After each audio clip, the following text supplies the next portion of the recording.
I was driving across South Dakota, and then I just saw the exit for the Laura Ingalls Wilder home site. And I was just like, holy, what? I nearly wrecked the car. I completely freaked out that the place was real. Happy New Year, and welcome to 2026's first episode of Land of Laura, the irreverent yet scholarly podcast about all things Laura Ingalls Wilder.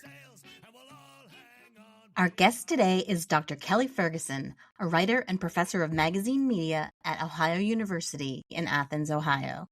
She's the author of My Life as Laura, How I Searched for Laura Ingalls Wilder and Found Myself, published in 2011. Kelly has presented several times at the Laurapalooza conference, most recently last summer in 2025. On her Substack, ALBANIAC, you'll find writing about Albania and one-time Albanian resident Rose Wilder Lane, as well as interviews with Rose Wilder Lane scholars. We are delighted to have her in the studio today. Hi, Kelly. How are you today? Hey, I'm good. I'm snowy, but good. Snowy in snowy Ohio today. Yes. Unseasonably, but yeah, doing well. The first thing that we ask every guest when they're on the podcast is their Little House origin story. So let's hear your Little House origin story. It's one of my special mom memories. My mom passed 7 years ago, but she was the person that really gave me my love of reading. And so my origin story begins when she gave me the boxed set, the yellow box set, when I turned 6. In 1974, and I have a very distinct memory of being this little kid in the suburbs, and I had the sheet cake with the white icing and the pink roses, and that was my big gift, was the box set. And so it was definitely box sets back then were a big deal. Yeah. It was like super special, and I really loved it. It took me kind of years to grow up. I kind of grew up with the series, I feel like. So, but having the box set and just returning to it time and again, I'd say is my origin story. Because when I was 6, I remember my first chapter book was James and the Giant Peach. That was my first book that I completed. And so I was just kind of learning to read at that level. So yeah, so that's kind of my origin story. Was it started with that. I got obsessed, and I kind of write about it in my book, how then the thrilling tale of survival just kind of resonated with me, even though I grew up in the suburbs eating Spam and Cheetos and Little Debbie's. I loved this idea of foraging in the woods. I grew up in Alabama, so I'd braid pine straw the way Laura braided hay. Like we have these 3 3 pine needle loblolly pines. And if you're an Alabama kid, you braid them. That's just what you do. And I would stockpile them, and I'd search for little red berries. And I just loved this idea of playing survival, even though I just was kind of basically, a burp kid. Was that something that extended to your teenage years, or did you let go of her then and come back to her? Or? Yeah, I'm trying to remember. I think, what happened, I guess, was, you kind of grow up out of the books and you're worried about boys and you're reading for your AP English, and I got all goth and I wanted to read Franz Kafka, The Trial, and pretend that I liked it. Reading Crime and Punishment, I really wanted to see myself as an intellectual. And then, God, I'd have to probably look it up in my book because I tracked it all down. But at some point in my early 30s, I broke up with my first kind of live-in, buy a house, grown-up relationship. And my mom had kept the books, right? And you didn't take them with you. I didn't take them with me. And when the parent goes, you got to take your stuff or I'm getting rid of your stuff. Yes. And you're 30 and you go, well, I guess you're right. So I went and I got the box set, and I was just like, God, I remember loving these books. And then you pick it up, and then you're just kind of so delighted by how good they are. And just even with me and my English degrees and all the writing I'd done, and I'm 30, I just was sort of re-delighted by the books and just tearing through it and sobbing when Laura rides away with Almanzo at the end. And just the comfort I got from rereading those books at that time sort of reignited just my love. You kind of remember oh my God, I love these books. And also how some things don't hold up, right? Some things you go back to it and you're just all like, how did I eat that? Like ding dongs or something, right? You're just like, this just tastes like a ball of wax in my mouth. Or or fast food. I used to let, my students love fast food. And now I'm just all like, oh God, I can't eat that anymore. Or just some books too. Like they just don't hold up. Although I never liked, anyway, I won't name names. There are some children's books that I never thought were very good. And others you go back and you're like, wow, the writing is actually very delightful. E.B. White, Laura Ingalls Wilder. So that was your revelation as an adult about as how an adult good... and kind of a pickier reader, like I'm just like, wow, the writing is just really good. Mm-hmm. And like, when Nellie Olson comes back, you're like, yeah, good move. Like I'm just so delighted by that. And things you're just kind of reading to enjoy, but I could still read to enjoy too. Mm-hmm. So it's like both of those things.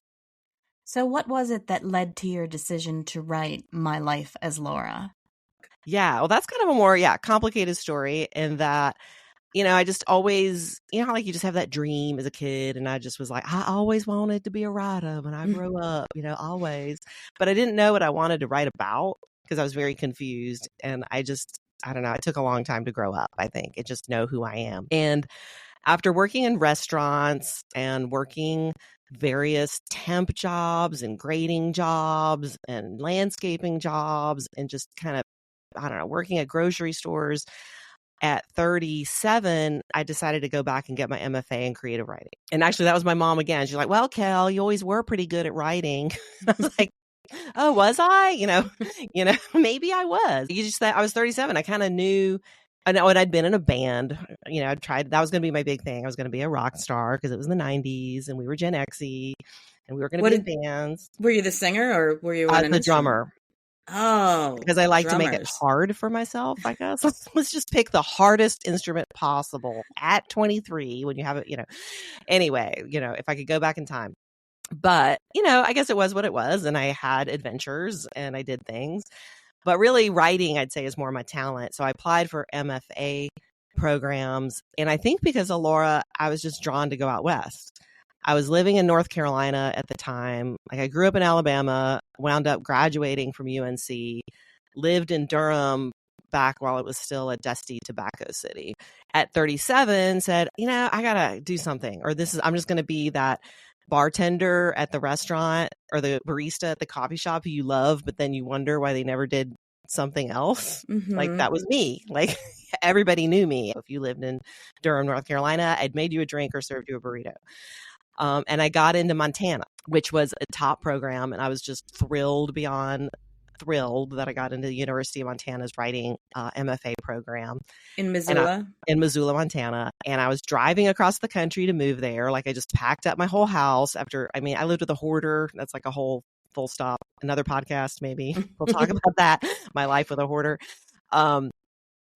And I was driving across South Dakota, and then I just saw the exit for the Laura Ingalls Wilder home site. And I was just like, holy, what? I nearly wrecked the car. I completely freaked out that the place was real. Yeah. Right? I think now there's the internet. You just search stuff. Mm-hmm. But I was just reading alone in Alabama. And I was like, DeSmet's not a place. Yeah. I mean, it's using real states and places you've heard of, but the places do still feel imaginary. Yeah, they do feel imaginary. And that for me, felt so far away. I just had never, if you said, Dothan, I'd be like, oh yeah, Dothan or whatever, but not DeSmet or Pepin. And then it kind of just all clicked for me that, these were real places. And I was just like, okay, I can't right now because I'm moving to Montana, but I am coming back here.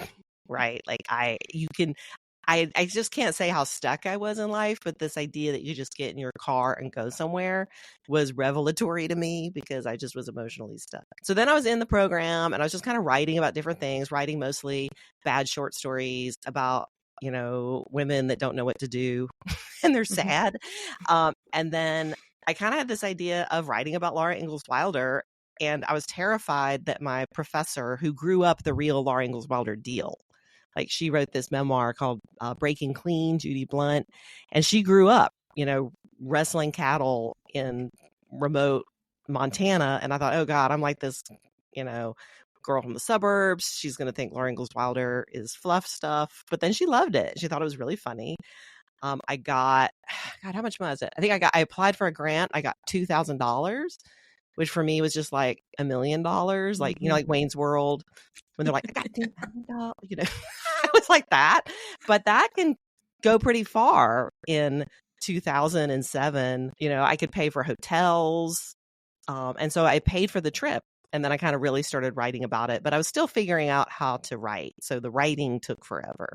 But that's kind of the story of how I went from loving Laura Ingalls Wilder to rediscovering Laura Ingalls Wilder to writing about Laura Ingalls Wilder. I was rereading your book recently, and I got really caught up in your experience watching Frontier House. Yeah, that was before I made it to South Dakota. But of course, I think as a fan, I don't know, I became enamored of these people trying to actually pioneer. Because for one, Montana is just stunning. Like the backdrop of that show is stunning. But then also the reality of pioneer life and what it's really like to live in this cabin. And they just lived there in the summer. And by the end, the expert comes out and says whether you would have made it or had to go pack it up and go back east. And he said, all of you are going to freeze to death because you didn't chop enough wood. Like all of you. And they're all like, oh, you know, and you kind of realize like, oh, what is it to play homestead versus to really homestead? And you just go, wow, it is, you know, unbelievable the work that you would have to put into it and the loneliness. You were rather impressed with the kids more than the adults. Oh, that's right. Yeah, because I realized that as an adult, think about us, Sandra, like, you know, I just got a king-sized bed and I don't want to go back. Like, like it's saving our relationships. But, you know, and then to go to like a straw mat or something, you're like, oh, I don't think I can do that. But the kids were thriving because it was like my childhood. Like I was just kind of filled with ennui and malaise. And I can think about all my Gen Z kids now, you know, like they don't have chores. They're staring at their phones all the time and they're kind of sad about it. And I was like that too. I think we were the first TV generation. Like I was raised by the Brady Bunch and you know, hee haw. And like, I can't say I had intellectual content either. We can put, so. And did you watch the show? I did watch the show. I don't know. My feelings about the show have evolved too. At the time, that just wasn't Laura to me. But as you know, if you're in the Laura world, you kind of got to embrace the show. And some of the people are so great, like Allison Arngrim, and the people you will meet are really awesome. But I was very much like, I had a picture in my head of who Laura Ingalls was and what Pa looked like. Michael Landon was not Pa for me. Back to the kids at Frontier House, they really thrived by being needed. Like, we need you to help with the chores. We need you to help us. We need you. And as a kid, the best way I helped my parents was leaving them alone so they could work. My mom would put me to a chore, but it was like busy work to keep me quiet, like polish silver or something, you know. But like how you can't manufacture chores, they have to be real. Like you have to live on a farm and you have to feel like, yeah, they really need me. If I don't milk the cow, we don't have milk for breakfast. Not to be dramatic, but what role did writing the book play in changing your life? Well, you know, not as much as I hoped. You know, because I had this whole thing, like, because people were, you know, just, oh my God, Kelly, it's so funny. And this is so great. And that's when I think the Laura Ingalls Wilder nostalgia wave was running high because all of us Gen Xers and Zennials were rediscovering the books. And it was kind of before people really were leaning into the more problematic aspects of the books. So we were just in full nostalgia mode. I mean, we were churning butter. We were in our prairie dresses. It's just very complicated. I mean, that's why I'm going to have to write a second book. But how Laura changed my life, it wasn't like how I wanted, but it's like when you move out west to Homestead, it changes your life, maybe not how you hoped. Like you thought, oh, I'm going to raise a wheat crop and make $1 million. Right. You know, right. But maybe you're never going to raise that wheat crop, but it doesn't mean it didn't change your life. But in the end, I have to say that the books did change my life because I wrote and published a book. I completed a project instead of just dreaming about completing a project. In the end, the book has been my ticket to an academic career. I was kind of hoping it would be my launch to a writing career. and that just didn't happen. And now I know a lot more. I'm a lot less naive. I guess if we say the wheat crop is a metaphor for that one thing that's going to change your life forever, and from now on, we just dance at the square dance and we're happy forever. And life is more complicated than that. So I asked how the book changed your life. What I also want to know is, how did the process of what you went through in order to write the book, what you wrote about, how did that change your life? I mean, my relationship with Laura, I have to say, it's probably been one of my most, I think the kids say impactful. I don't know that it's a word, but now I say it too. I say it's very impactful. Oh, I know what you mean. You know what I mean? I'm like, Mhm. I didn't think it was a word, but now it is, I guess. It's all very complicated. There's the Laura I had as a kid, and then there's the Laura I had in my 30s, who was pure nostalgia and was going to be my ticket to writer fame. And now there's the Laura I have in my 50s, which is a more realistic post Prairie Fires Laura, where, you kind of realize, and some people still can't get there, but I think a lot of us have gotten there, of like, the American dream isn't real, but you have to try it anyway, I guess, sort of where I've come through on it. And just to remind listeners, Prairie Fires is the biography written by Caroline Fraser that actually won the Pulitzer a few years ago. Right. And it takes a harder look at the real Laura Ingalls Wilder. When I finish it, I'll let you know. It's too emotional for me.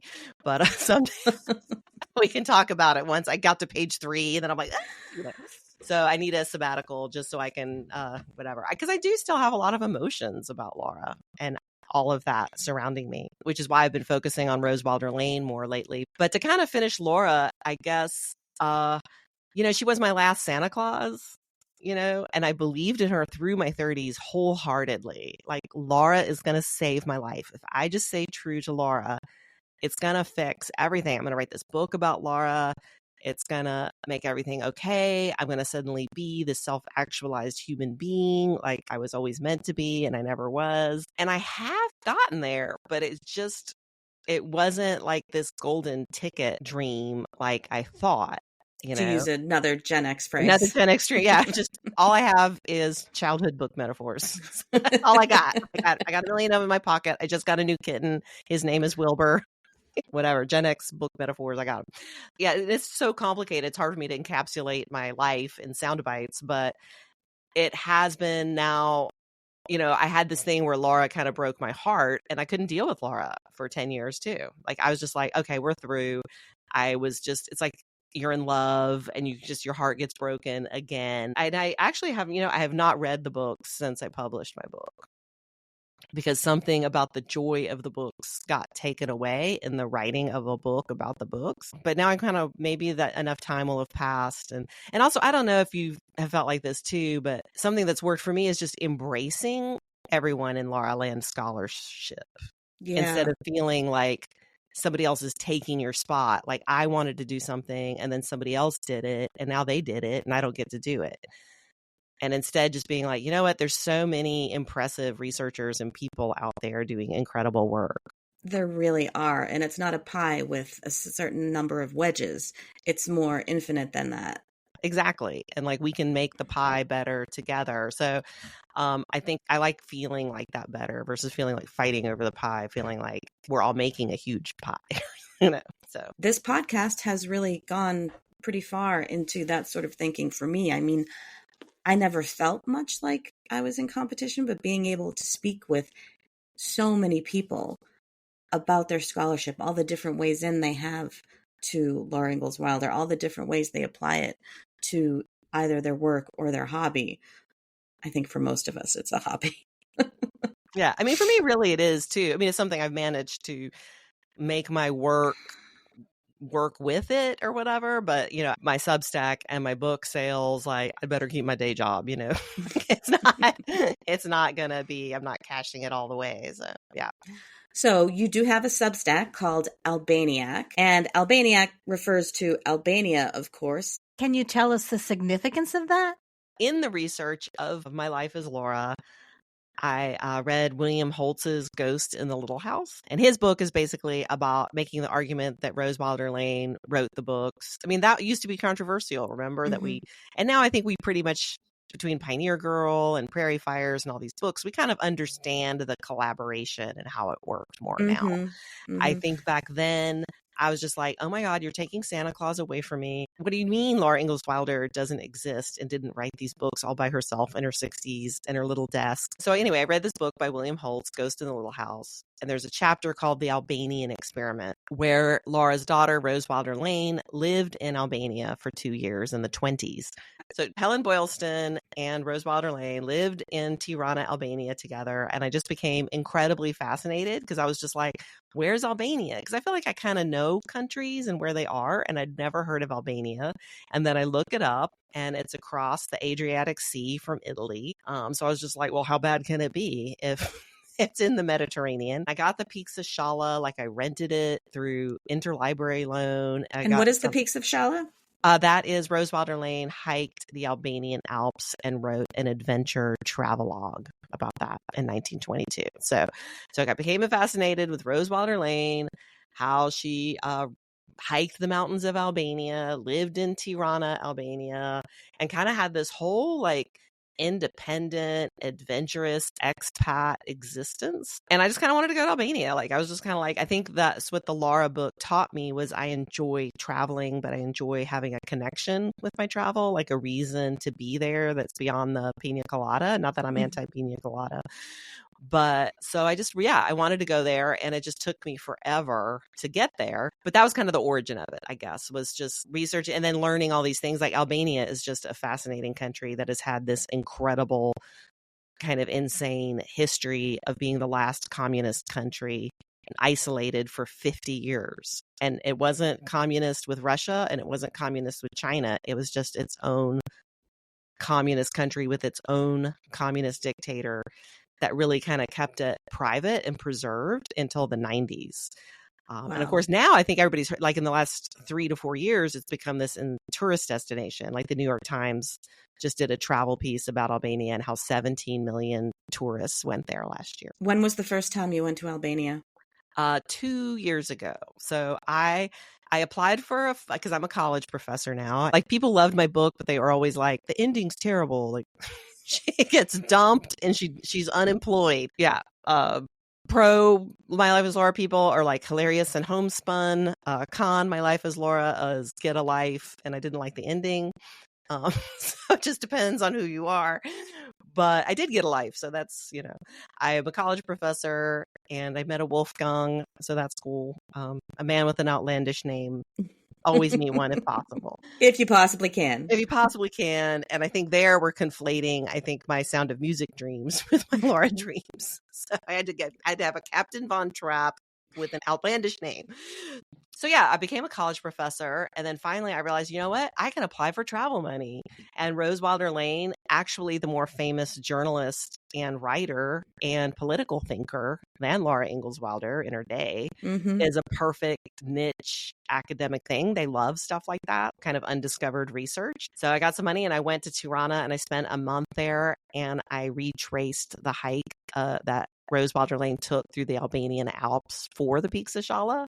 It was amazing. It's like so different. I mean, she did it in the 20s, and I got to give her props. I mean, that's the thing about Rose. Like, she's a difficult person to embrace 100%. But man, you got to admire her tenacity and sense of adventure.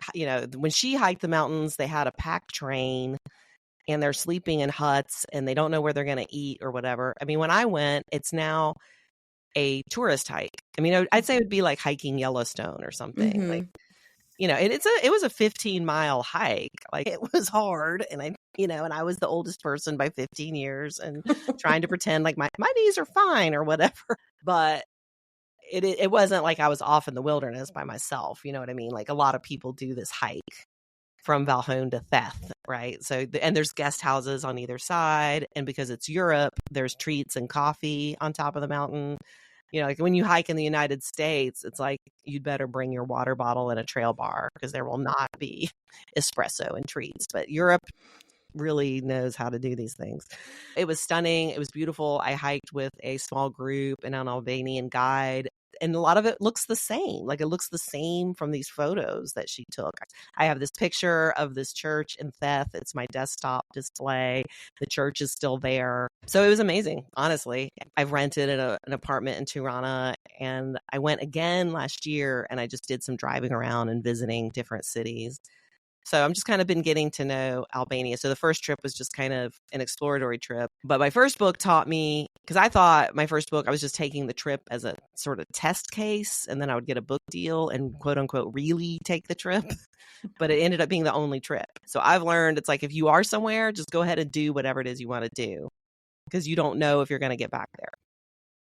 So what has traveling in Albania given you? You know, it's hard because obviously Albania wants to modernize, but those of us who go there, what we love about it is that you kind of get to go back in time. I follow this British journalist, Alice in Albania, who moved there.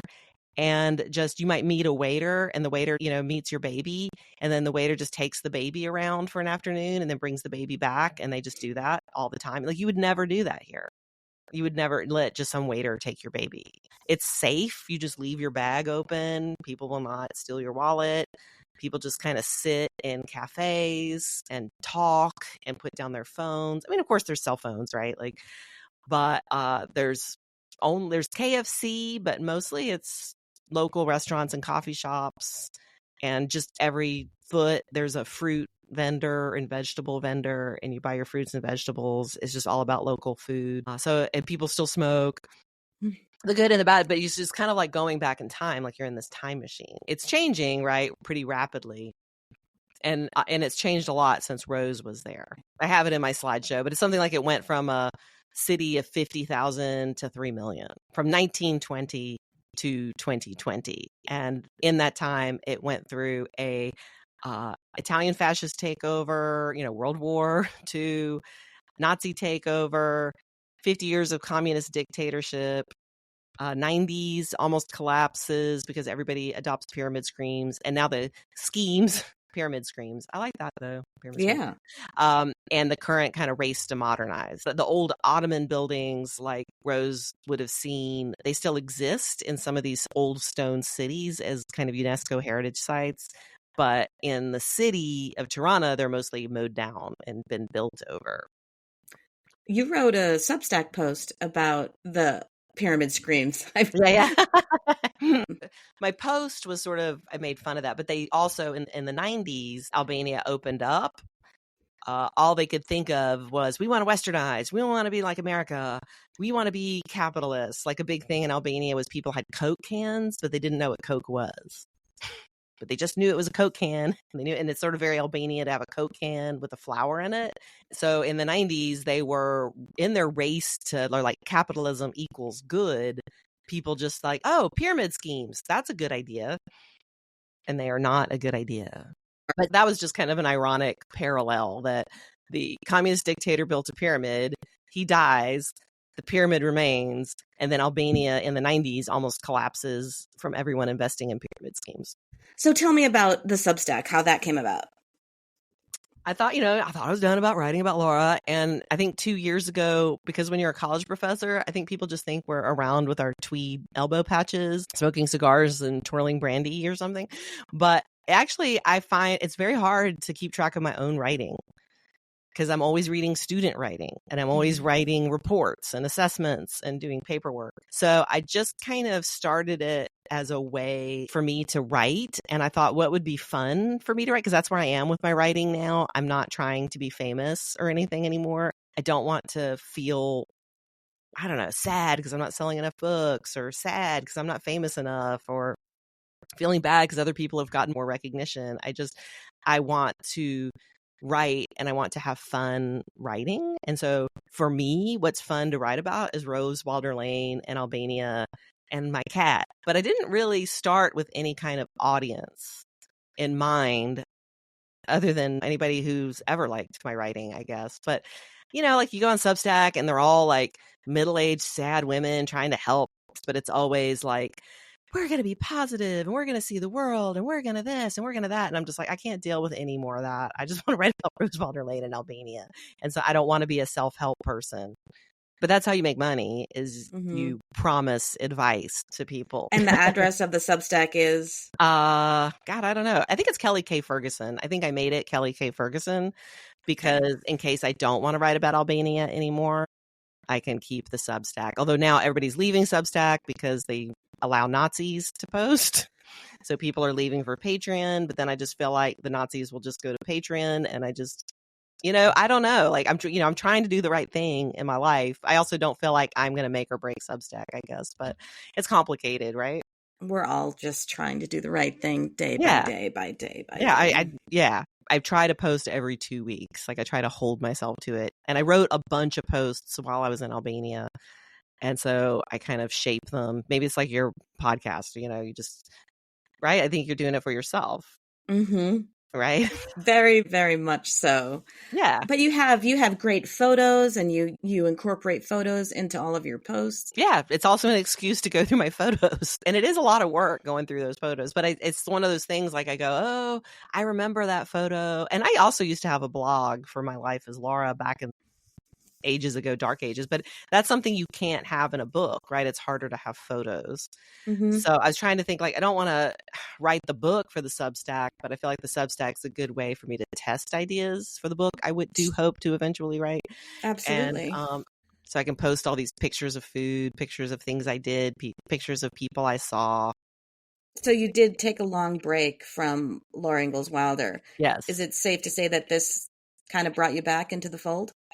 Yeah, I think it's like that, whatever. What's that movie where he's like, I tried to get back out, but they pulled me back in, or whatever. He's like, or Pamela Smith Hill, talking about like, I really thought I was done with Laura, but I guess she wasn't done with me. I related to her saying that a lot because I'm also, having been a writer and doing all these talks, and the whole thing just became exhausting for me. I guess I'm in it for now. I really had a great time actually at the last Laura Palooza. I really had fun. And also I feel like I have something to say again. I felt like before I kind of had what I had to say about Laura Ingalls Wilder. I finished that. And if other people have something to say, well, that's great. But I said what I have to say.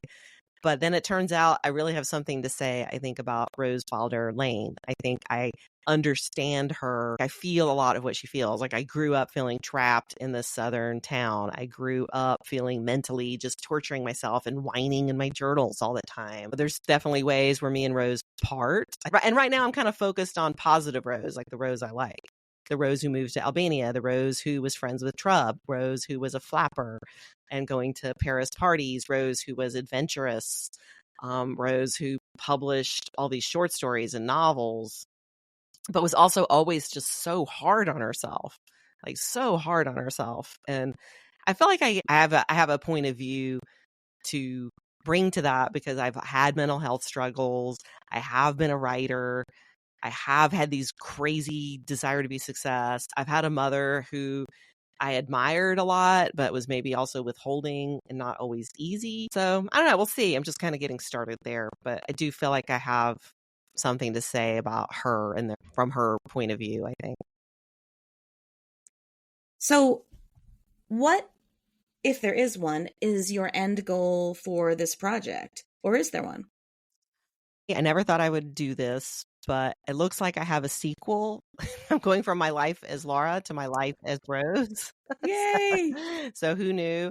And I think specifically, I want to write about this turning point in Rose Wilder Lane's life, where she went from this adventurous expat, international traveler writer to, I think Christine Woodside calls it agrarian philosopher.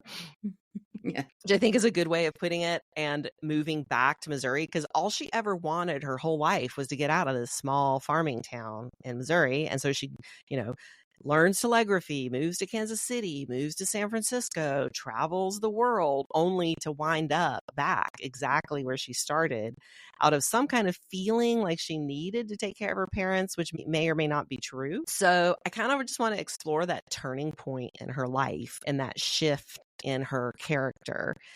And because of course, if she had not moved back to to Missouri, she wouldn't have put all her considerable drive and energy towards helping her mother write those books, and we wouldn't have those books and we wouldn't be sitting here talking. So I'm kind of fascinated by that turning point in her life and fascinated by Albania, and kind of thinking about my shift from Laura as my nostalgic hero savior to a more kind of saltier Rose take, but also making peace with it all, So eventually I'm going to write a book, and I don't know what shape it'll take exactly, but that's kind of the frame of it. Will you come back on the podcast to tell us about it? Of course, I'll come back on the podcast. Great. Now, today, before we go, I am going to try to introduce a new component to the podcast. Rapid fire Little House questions. Just your opinion, no trivia. How would you feel about being a guinea pig for that? I can try. Like a good Ingalls family member. That sounds perfect. Yep. Okay. Favorite Garth Williams illustration? I think it was Mary when she's in her new dress, going to the School of the Blind, and she's so beautiful. What was it, a polonaise? I can't remember, but it has the fluffy thing around a jabot, or I don't know words. We're going to have to ask Laura Ingalls Gunn. Or Laura Keyes. Laura Keyes. Yeah, that one just came to mind. It's sort of hard to say. I'll probably lay awake all night thinking of the 50 other illustrations that I like. Are there any Little House phrases that you say out loud on a regular basis? Oh, definitely hunger is the best sauce. Like that just comes to on my mind on a regular basis. Anytime I'm cooking something, and it seems to taste especially good, I like, yep, hunger is the best sauce. And I don't know why, but I always think of like, by Jove, you can't beat the Scot. I don't know why. I'm actually Irish, not Scottish at all. I've always thought I should have a paw 8-ball. Wouldn't it be great if you could like wrap it and it says "Jumpin' Jehoshaphat" or "Jiminy Crickets" or? I think we have a business idea there. I think we have a working business model there. So yeah. So I think it's always pause exclamations that are always kind of coming into my head. What scene from the books would you like to drop yourself into? I think I want to ride the ponies with Lena on the prairie. I definitely want to ride those wild ponies. That's like my favorite part of all the books. And do you look forward to your hair unbraiding and getting a nosebleed? Just being in that awesome young girl, you're still a girl moment, and you get to like run wild and play on the prairie. And I don't know, you have that friend that brings out that wild side of you. Like I was always a little bit the nerd one, or sometimes I'm the person who brings out the wild side of people, but I always loved those people that brought that out in me. Like everybody should have Elena. Right. Ooh, t-shirt idea. Yeah, we're going to have a whole cottage industry after this. Yeah. No judgment, no shame question. Are there any scenes or chapters that you routinely skip? I think the building of the door, Little House on the Prairie. It's like, I'm glad it's there, but maybe I don't need every peg told to me. No. Is there any vocabulary from the Little House books that you specifically learned from the books? I'm sure there is. I think there's words I'm still learning, honestly. Wasn't there a word that you learned recently? And I was just like, oh my God, I never even noticed that word before. Palaver? I'm always continually shocked by things I never noticed. And people point out, I'm just like, how did I never notice that? Like, for instance, at Laura Palooza, when somebody pointed out that the pony is brown on the cover of By the Shores of Silver Lake, and it's not a black pony. And I had never noticed. How had I never noticed that? I can't remember who said it, but I was just like, how did I not notice? Yeah, definitely the spider. And there's just a lot of things that are, I think, homestead related. Homestead, I probably wouldn't have known that word. I started reading these books when I was 6 years old. So I think a lot of those books are just it's in my DNA at this point, all those words. If someone who hasn't read the books at all is interested in them, what book from the series do you hand them?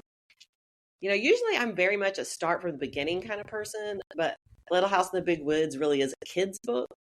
And trying to get my partner to read them, I went to The Long Winter because I feel like it is the best standalone book, and it's just fascinating, and that it really happened, that this family really was surviving in this claim shanty out in the Dakotas.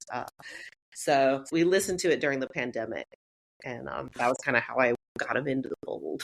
Let's do that book. Similar but different. If you're choosing one book from the Little House series to read yourself, which one are you most likely to reach for? For me, it's By the Shores of Silver Lake. I have it with me. All my other books are at my office right now, at work.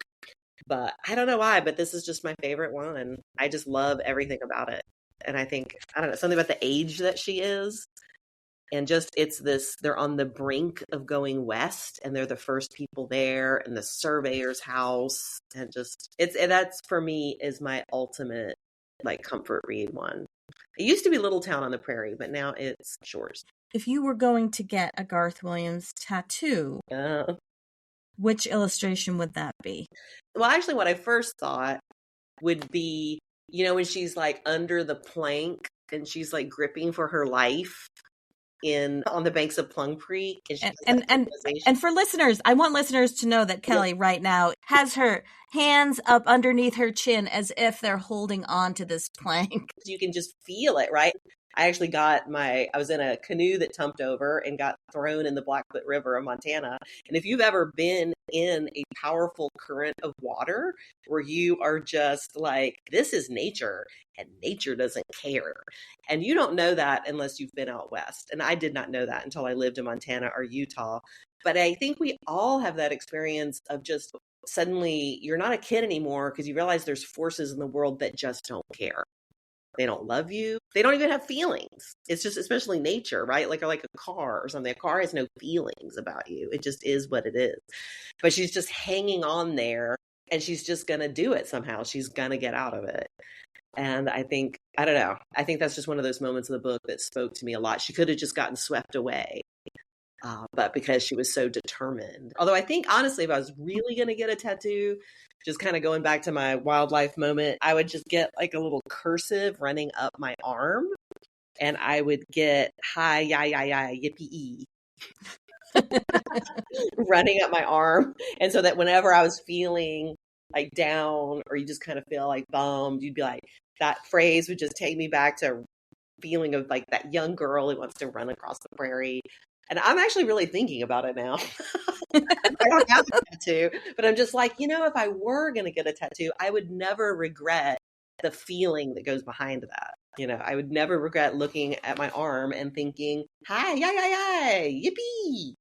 It's all about Lena and the ponies. All about Lena and the ponies. And yeah, maybe that's kind of where I am today. I'm the worst person to ask my favorite anything because I changed my mind. But that one's kind of stayed with me for a long time. Yeah. Thank you very much. Oh, thank you so much. This has been really fun. As I said, like we all love to blab Laura. Like let's just keep the conversations going because we have so much fun at Laura Palooza, because I think our partners and friends get a little like, okay, enough already, so you got to go find your fellow fan base to talk shop. Kelly's Substack is kellykferguson.substack.com. As she says, let's all keep the conversations going because there's always room for everyone. Land of Laura is created and executive produced by me, Sandra Hume. Special thanks to Canadian folk punk band The Dreadnaughts for our theme music, and extra special thanks to all the guests, like Kelly, who give so generously of their time and knowledge. I hope to see you next time. Make sure you subscribe to Land of Laura on your favorite podcast channel so you can hear about episodes as soon as they drop. As Pa says, there's plenty more down cellar in a teacup, and as Ma might have said, it takes all kinds of people to make a little house world.